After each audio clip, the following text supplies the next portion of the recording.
Man of the year, man of the year, man of the year. Welcome to the number one friendship podcast in the country. I'm Matt Ritter. I'm Aaron Karo. Guys, go to manoftheyearpodcast.com and buy some merch. By the way, we've had some big purchases on the merch lately. Should we give a little shout out now or do that at the end? Let's shout out now. Eric Lang, we love you. Guys buying more merch than anybody else. This guy walking around in full gear. I love it, head to toe. Man of the year gear. And you can check out our YouTube page. We got a lot of fun stuff on there too. So, Karo, you know what I love about our friendship? We've been friends for 37 years, but we're still making new memories. And I think it's important. I don't think we've ever talked about this on the pod. I feel that a lot of friendships fall into this rut of just kind of like reminiscing. Not that there's anything wrong with that, but I do think it's important that no matter how long your friendship is, you really want to make new memories. And I think actually I stole that from Jay Shetty, who's great. I love Jay Shetty. Shout out Jay Shetty. He was talking about old, new, and new old as a concept. When he meets an old friend, he tries to make new memories instead of just reminiscing. And when he meets somebody new, he tries to find something connect on a deeper level that they share with them from the past. And I just like the way he kind of talked about generally the idea of making memories with people as a sort of core tenet of friendship. Tell our listeners who may not be familiar who Jay Shetty is. He's this beautifully blue-eyed former monk who has really carved out an incredible space as a sort of thought leader of, positivity and inspiration and kind of just living your best, healthiest life with intentionality. I don't know much about being a monk, but is it okay to go from monk to I'm sure he's a multi-millionaire now. I'm sure the true monks hate his guts. No. The true monks have no idea who he is and never will. I don't think monks are Amish. I think they have access to the internet. You think they are? They're just on IG. Actually, I do see a lot of monks on Instagram. I mean, I can't even get away from monks. The Llama has a great IG page. Shout out Llama. Dalai Lama. IG. Dalai Lama is the world's first influencer. Yeah, Dalai Lama IG. He's always dropping stuff. He's probably got the Dalai Lama is, of course, he's not like Matt Ritter one. He got Dalai Lama. They have a lot of funds to buy out whoever was Dalai Lama originally, probably. If the Dalai Lama had Dalai Lama 1, that'd be the greatest. Imagine if he had Dalai Lama 69. Dalai Lama 1. Oh my God. So so Jay Shetty, he's a great author and just inspire. I'm sure anybody who has social media knows who Jay Shetty is. So if they're listening to us, they know who Jay Shetty is. But if you don't, I think he's, worth a listen.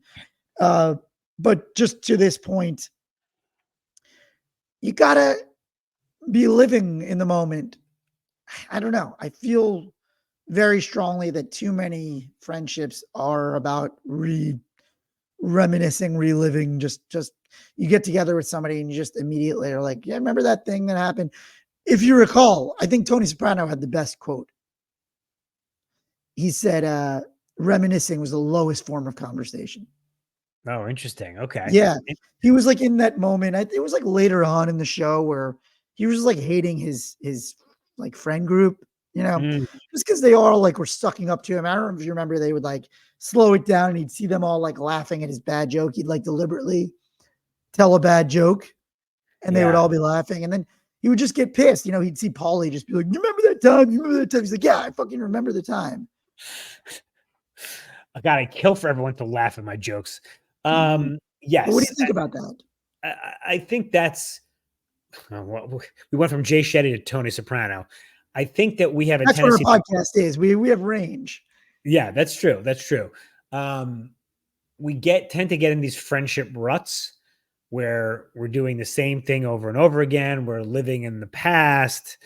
And of course, that is great. I mean, one of the great things about having someone I've known since second grade is I think on our last podcast, I made a reference to a kickball game we played in 1989. Yeah, Joey Buffalino, huge boot. But you do have to look forward and make new memories because that's what keeps the friendship fresh. Right. If I ask you right now on the spot, I'm going to ask you on the spot, what is a great recent memory you and I have had? I mean, we went to Sundance a couple of months ago. Boom. That I was was it. going to say Super Bowl.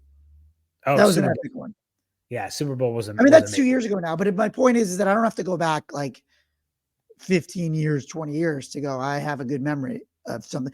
But the point is that I think I want to get into how we make memories. Like that sounds like, I don't know, maybe easier said than done. So I thought maybe we could give tips on how to, have a time with a friend, old or new, that will create a memory. Because I do think part of the way that you feel about a friend is a high degree of correlation to how many fond memories you have. And so the more memories you can create, the better feelings you're creating about that friendship. I think one simple little hack is you just say to your buddy, hey, let's switch things up. So always doing the same thing. You're always going to the same restaurant. You always have the same. And by the way, we extol embracing consistency with your friends and having a regular meeting time. That's great. But every once in a while, let's switch things up. So shout out to Jesse's friend, Ray, who was at our house recently. And he said he's got this boy band. That's what they call their crew, his friendship crew of many, many years. And they have a Sunday brunch. I think I want to say weekly standing brunch. They live in the Bay, weekly standing brunch, years and years. But sometimes they have to switch it up. So what they do is either switch the venue or bring in some outsiders. Whoa. Wait. So it's open. Like you're allowed to bring other people sometimes. Oh, okay. Got it. I see. It's not like our Man of the Year dinner. Right. It's not like because it's weekly, so it's like that's a good way for them to keep it fresh. Right. That's great. Because, yeah. No, go on. No, I just like the idea of that's something really appealing to me. Like, oh, I have this thing and I could bring other people. Actually, the only thing is I wouldn't like when other people brought people, but you have to. But that's why I think what they're doing is great. I think it's like an occasional bring other people, not like, because like we have our weekly thing and we have our core and we talk about our thing and we do our things. But every now and then, I don't know how often they do that, but every now and then they mix it up. I got a friend in town, bring him to our brunch, bring him to our thing. Right. Another easy way to switch things up, make new memories, is travel. So if you're always hanging out with your crew, if you're fortunate to have a crew where you live and you're always in your town, you got to do a little trip, boys trip, girls trip. Take it one step further. I think most memorable friendships, that is the thing that they have. A lot of the memories are based on trips. By the way, I have a memory from traveling that I wasn't even there, which was of your famous, and I don't think you'll have a problem telling it, but your famous when you swung your suitcase. We should not talk about that. Oh, really? I thought that was very, very, very benign. Anyway, just Matt rushing to the airport in typical fashion and things went awry. And I wasn't even there, but I've heard it so many times. Yeah. I knocked a child down with a suitcase. Fine. And I'll admit it. It was years and years ago. But now that I have a child, I'm like, oh my God, I should have gotten arrested. It was a soft shell. It was a soft shell.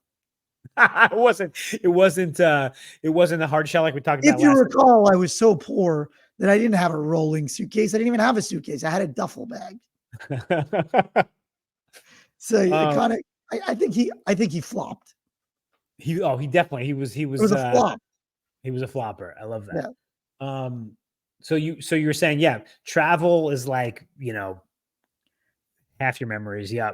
But again, this podcast isn't about, you have to spend a lot of money to build friendships or maintain them. You can take a trip in your own town, in your own city. You can, you know what I mean? Like you can do things that are. I thought you were going to say, remember when Al Bundy took a staycation? Oh yeah. Didn't he go to the grocery store and they like, no, he put a little, this is from Married with Children. He put a little fence around the couch. Oh, that's amazing. No, there was another episode where I thought it was them where they took a vacation to the grocery store and they were hanging out in the cold food aisle. Yes. Yes. That was their ski trip. Yes. Oh my God. Shout out Al Bundy. What a legend. So I think I interrupted you. You were talking about going somewhere in your home. Yeah, you don't have to, you can quote unquote travel an hour outside of your city and that's a trip. Like you can take a day trip. we live in LA. There's an endless amount of things you can do and get home by dinner. Right. Right. Because there's a big difference between a full day trip and even an overnight trip. I agree. But the point is you can make memories on a day trip. Yeah, of course. Absolutely. Yeah. I wonder if we could take a moment to take the converse of Jay Shetty's thing, which is when you meet a new friend, you should try to find some old memories in common. I actually want to take this opportunity to shout my buddy who put this idea in my head, is my buddy Devin Keene. He writes a newsletter called Build Better about making relationships. It's build-better.io. And he's a new friend, and we have been exploring kind of our similarities, you know. I do like that. Yeah. He lives in New York. We both have email newsletters. But you know, when I first read this, I almost thought, isn't that what everybody does when they make a new friend? They should. Yeah. It's a great idea. I don't know that everyone does, but I was thinking about, you do generally tend to search for common ground, but I like the idea of searching for common ground amongst the nostalgia, like for certain time periods in your life or music or movies, you know, maybe more than just where you're from, like, you know, the basics of like is that, you know, we talked about the concept a few episodes ago. I believe it was called homophily, which is that people tend to congregate with people of similar backgrounds. If you're only going to hang out with people who like Bush and are Jews from Long Island, you're not going to have like a very diverse friend group.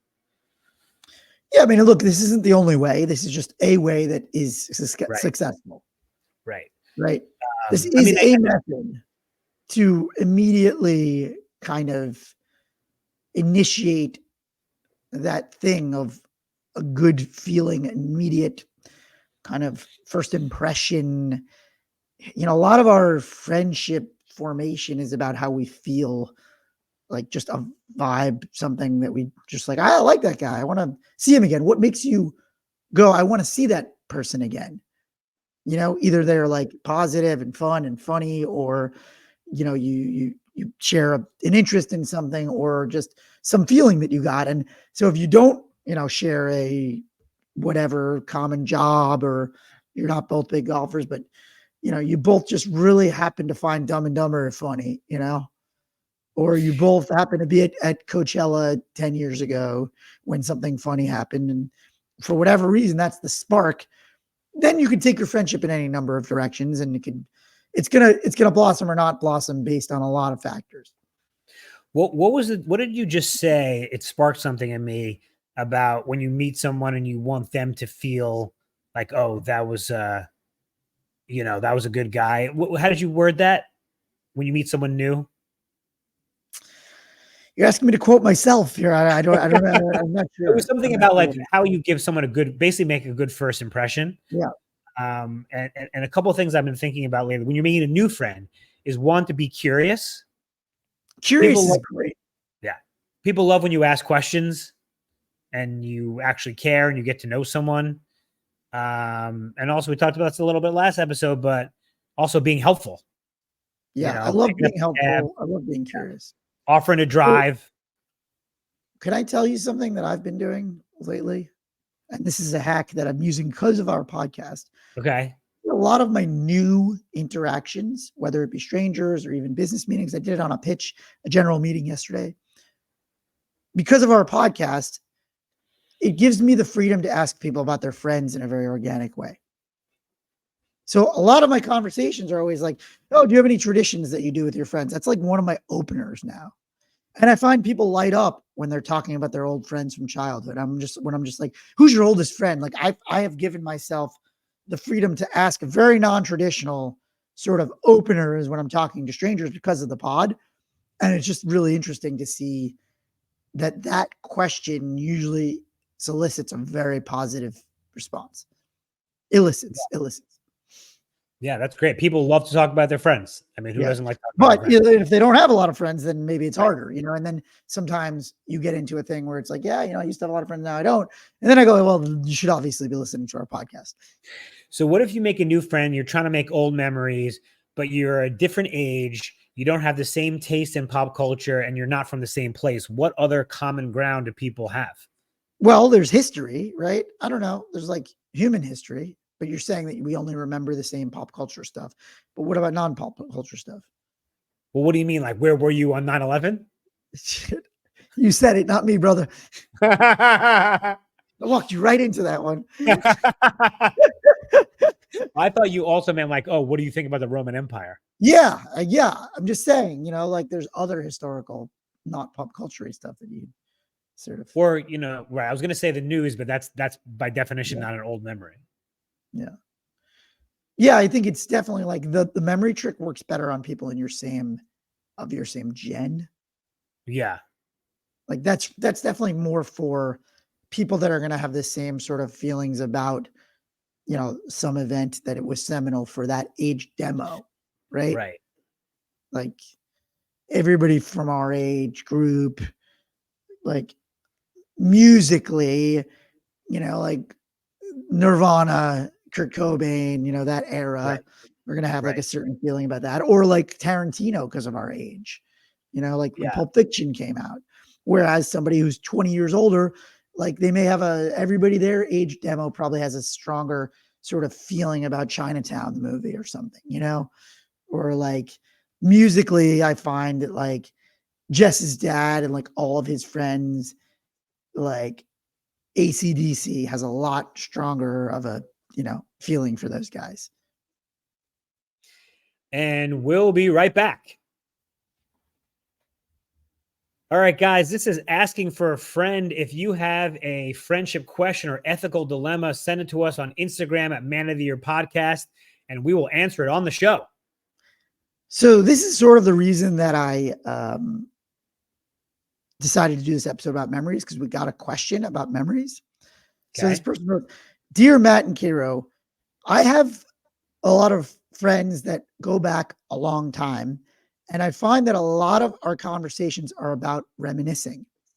Here's my big problem. I actually don't really remember most of the things they're talking about, so I feel stupid because I'm sitting around pretending I remember things that I sort of vaguely remember. I'm not even sure if they really happened anymore. Am I being a bad friend? Should I start making new friends? Help. I don't really know what to do about this." First of all, was this signed Tony Soprano? I'm a little worried that maybe they need to go to a doctor if they're can't remember anything that happened in their life. I don't know. I'll push back on that. That happens to me sometimes. Like some of our stuff sometimes so long ago, it's like, do you even really remember if any of it's real anymore? Well, of course, as we know, memories are completely inaccurate. Right. What's the core of this question? What are they really saying here? I think we have to get to. It sounds like this friend group is, well, if you take it at its face value, this friend group is stuck in the past. They're doing exactly what we sort of said not to do, which is only look backward, don't look forward, do the same things over and over again. Glory days. There's like an aging athlete. Right. But I think if I was going to channel Captain Nuance, which is you, well, what is this person saying? Have they outgrown this friend group? Do they not have a good childhood and therefore they buried it? Is there something deeper going on? Right. And it sounds to me, just from the limited context, that it's a kind of like an old school group that goes back a long way. And a lot of times when you get together with those old groups, that's what you tend to fall into. That's the pattern of an old crew of dudes, right? This is something we do a lot. And so part of this episode was saying, hey, maybe you could still do that, but break it up a little bit with remembering like, hey, we want this friendship to progress and continue to stay dynamic, right? And I think what this person's saying is that they've suddenly felt what we're talking about, right? That's why I decided to use this episode, frankly, because I realized like, oh, that happens to me sometimes too. That happens to all of us. I think it's very relatable to go, man, are we just like stuck in the past here, right? I think everybody at some point or another has been sitting around with a friend group and gone, man, haven't we told this story like a million times? Haven't we like laughed at? And it's fun. It is fun. I like doing that. But I also feel that we, in a healthy way, you and I, make a lot of room for new memories. And so the question is how to handle it, right? You don't have to do it the Tony Soprano way, which is the dickish way of being like, reminiscing is the lowest form of conversation. You don't have to say that, right? Well, you should Is there a say, way? we should switch things up. Right. Let's switch things up. Also, we should take some inspiration from our Man of the Year dinner, which is, I don't know if we've mentioned this, but before the dinner starts, we actually go around the room and we do an update on what's going on in our lives.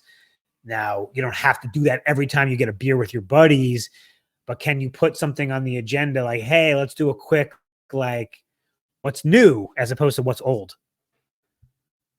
I love that. We do it. I can't believe we've been doing it. I couldn't think of like a good answer. But you know what's funny? I actually implemented this in practice on a recent dinner with a writers group of 5 people, and JMC of all people was kind of shitting on it. I got to give him a little crap for that, because I went around the table and I said, I want to hear what's going on with each of you. Yeah. And he felt it would sound like something that Jeremy would. Yeah, no, I think he just felt like it was like forced or whatever, but I genuinely wanted to catch up, like, and hear. And I feel like if each person doesn't get the time to do that, it's almost like you might leave without knowing anything about what's going on. Right. Interesting. So it's I think it's a great tip by you.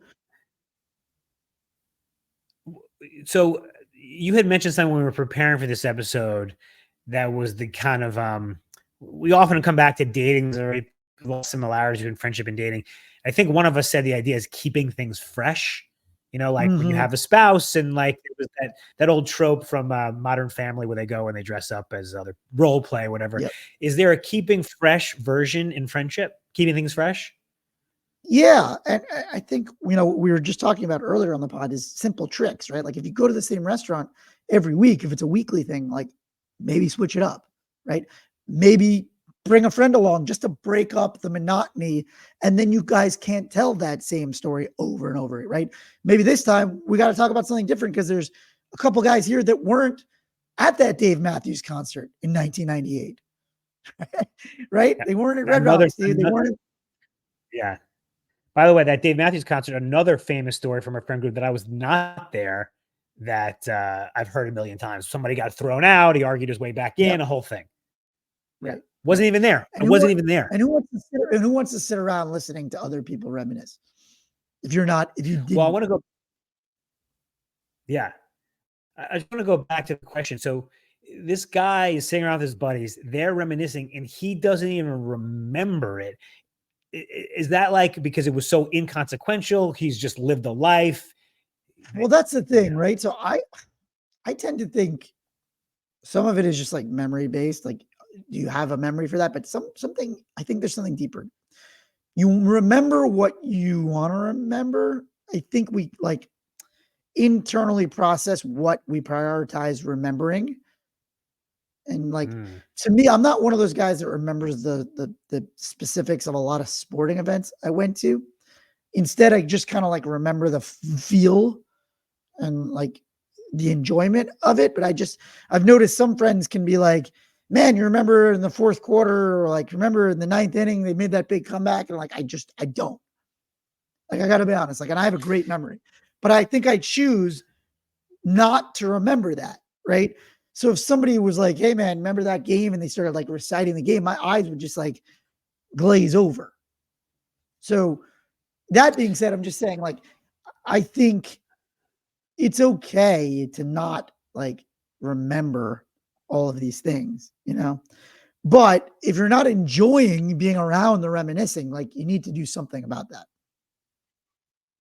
You're going to love this. So you're going to, prior to, let's say, I don't know, 2010, when all tickets to sporting events became like virtual or, email or app, I have every ticket to every game I've ever been to.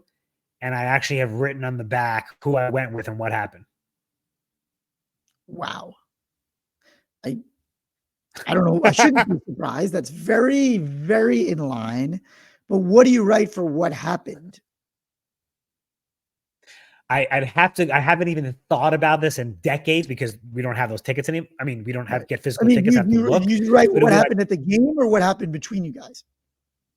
no, I think it would be more like went with my dad or like went with Matt. Yankees won 3-0. You know, one sentence.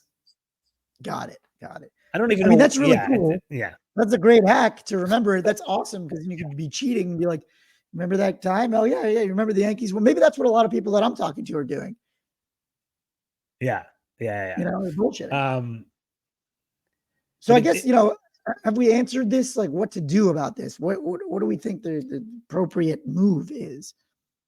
I mean, I Mixing think it the up. whole. You have to be the one to mix it up. If you're the one bothered by it, because the rest of them seem to be totally okay with reminiscing. And a lot of people are. A lot of guys are okay with just every Sunday we get together, we watch football, and we reminisce about the 90s. Which, by the way, we also don't know that they're all okay with it. They all could be thinking the same thing. That's right. No. Did you see that commercial that went viral that I sent you? Oh my God. About not knowing whether somebody's okay. These two guys. Oh, you didn't see this? It's like, I don't know, 100 million views. Yeah. These two older gentlemen are at a soccer match, and one guy seems depressed. And every week his buddy's like, you okay? And his buddy's like, oh, in a great mood. And then it turns out that the guy who's in a great mood is now deceased, presumably. Right. Suicide, maybe. And he didn't talk to anybody about it. And it's like, it's never what it looks like. Yeah. So you're right.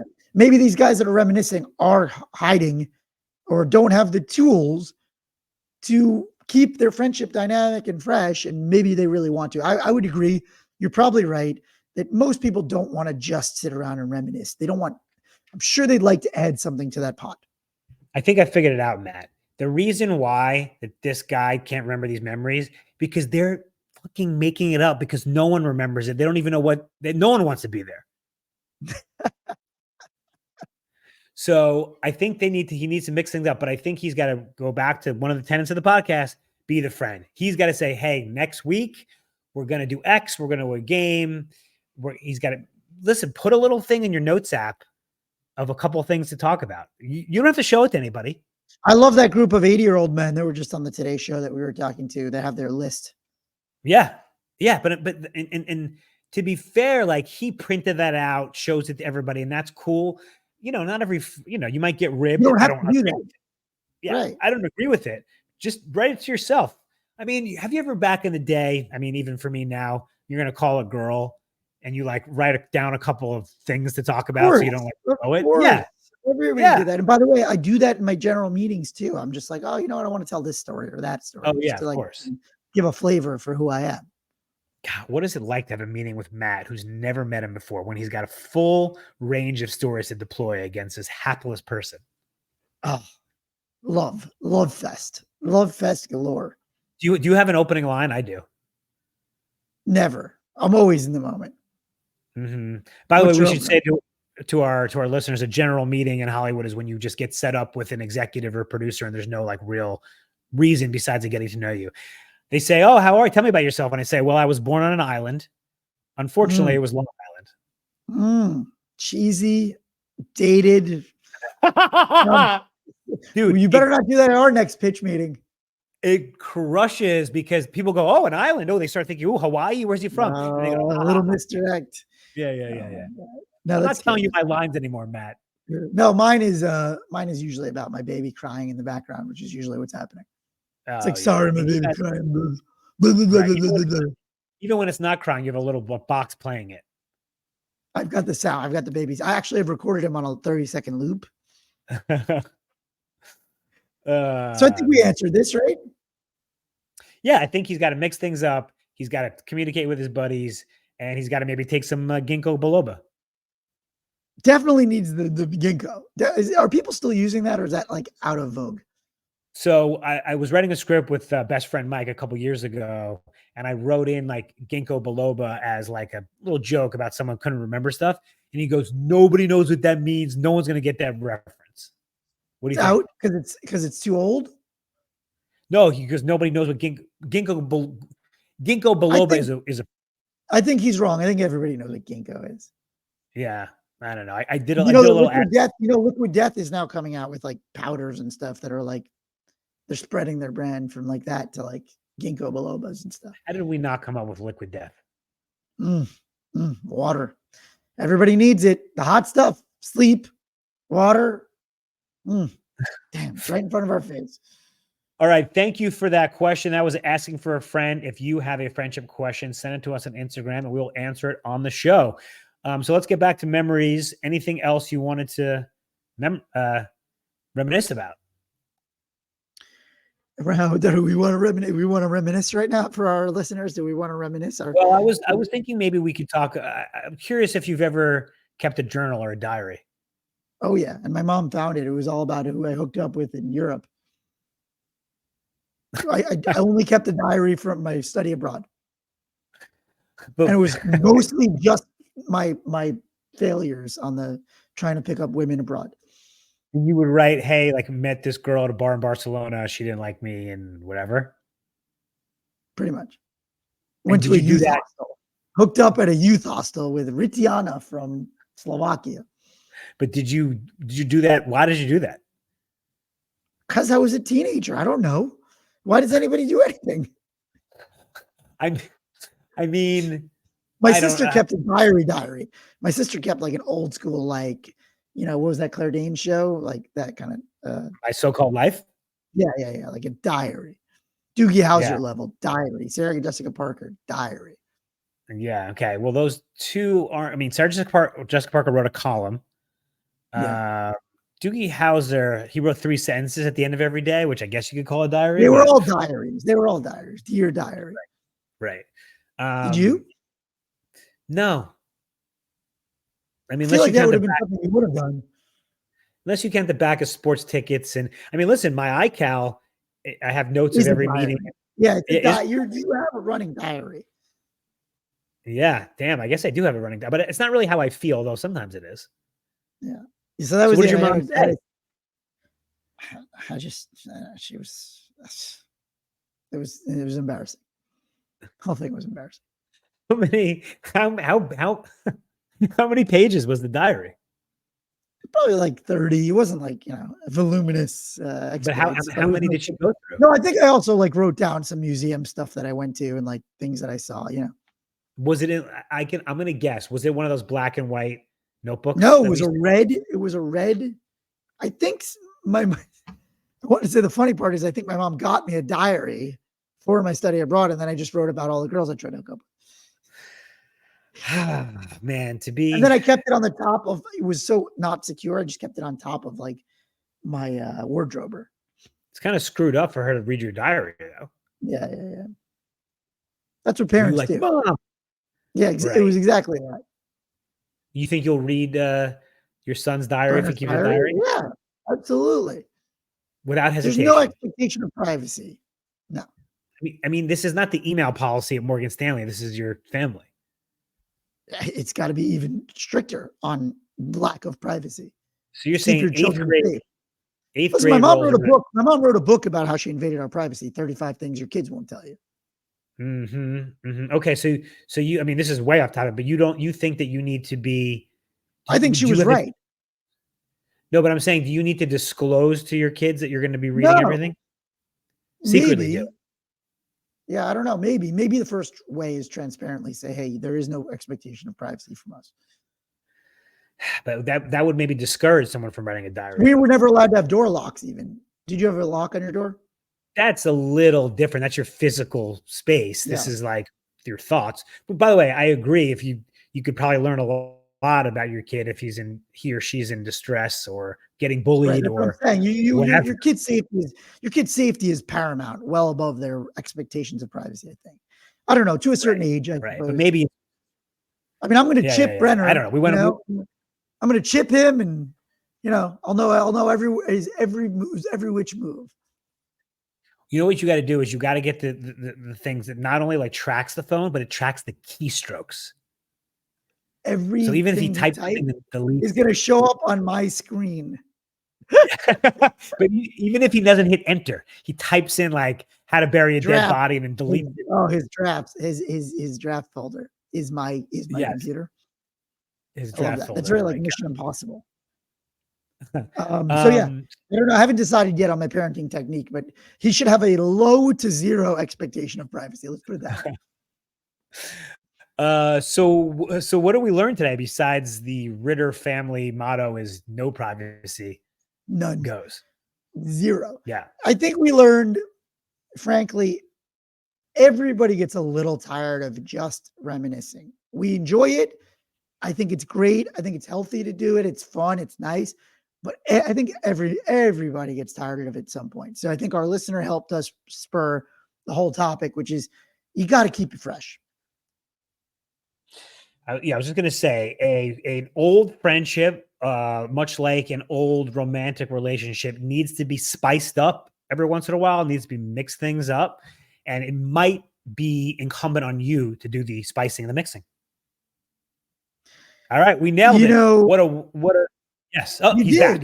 Matt's back. No, I was going to say you nailed it. I was just going to say that movie that I thought was great. I don't know if you thought it was boring, the Colin Farrell one last year, where the two best friends, and then he just decides he doesn't want to be friends with them anymore. He just got bored of his friend. Yeah, Banshees of what is it? Banshees of Inisherin. Banshees of Inisherin. I thought it was a phenomenal movie, but it was very simple. The premise was just like one friend got bored of the other one, and they were like the only people in the town, and it was a nutso movie. All right, I'll have to check it out. So that's our show. Thank you guys for listening. Remember, be good to yourself, be good to your friends. Love you, buddy. Love you, buddy.